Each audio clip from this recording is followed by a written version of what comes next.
La chaise vide. La fille d'un homme avait demandé au pasteur de son église de venir prier pour son père. Lorsque le pasteur arriva, il trouva l'homme étendu dans son lit, sa tête soulevée par des oreillers. Il y avait une chaise vide à côté de son lit. Le pasteur, qui pensait que le vieil homme était au courant de sa visite, lui dit « J'imagine que vous m'attendiez ». « Mais non », lui répondit le vieillard.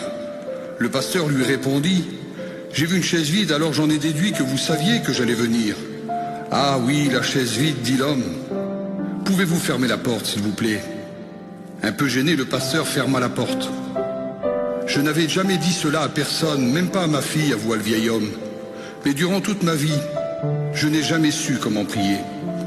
À l'église, j'avais l'habitude d'écouter le pasteur parler de la prière, mais cela me passait au-dessus de la tête. Et j'ai abandonné toute tentative de prière.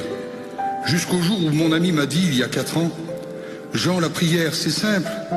C'est une question d'avoir une conversation avec le Seigneur. Voici ce que je te conseille. Assieds-toi sur une chaise et place la chaise vide en face de toi.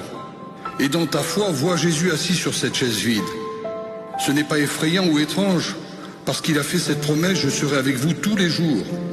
Puis parle avec lui de la même manière dont tu le fais avec moi maintenant. » Alors j'ai essayé, et j'ai tellement aimé cela que maintenant je lui parle quelques heures par jour.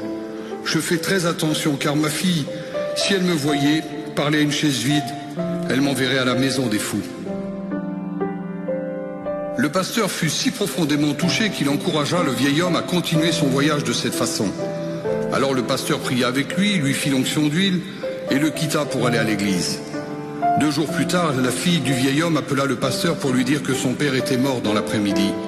Le pasteur demanda « Est-il mort en paix ?» Oui, lorsque je suis sorti vers 2 heures, il m'a demandé de s'approcher de lui, puis il m'a dit qu'il m'aimait. Il m'a souri et il m'a embrassé. Je suis revenu 1 heure plus tard et j'ai trouvé mon père assis là, sans vie. Elle continua et dit « Il y avait quelque chose d'étrange à sa mort. Apparemment, juste avant de mourir, mon père s'est penché et appuyé sa tête sur la chaise vide près de son lit. Que pensez-vous de cela, pasteur ?» Le pasteur lui répondit en essuyant les larmes de ses yeux « J'aimerais tellement qu'on puisse tous partir de cette manière. »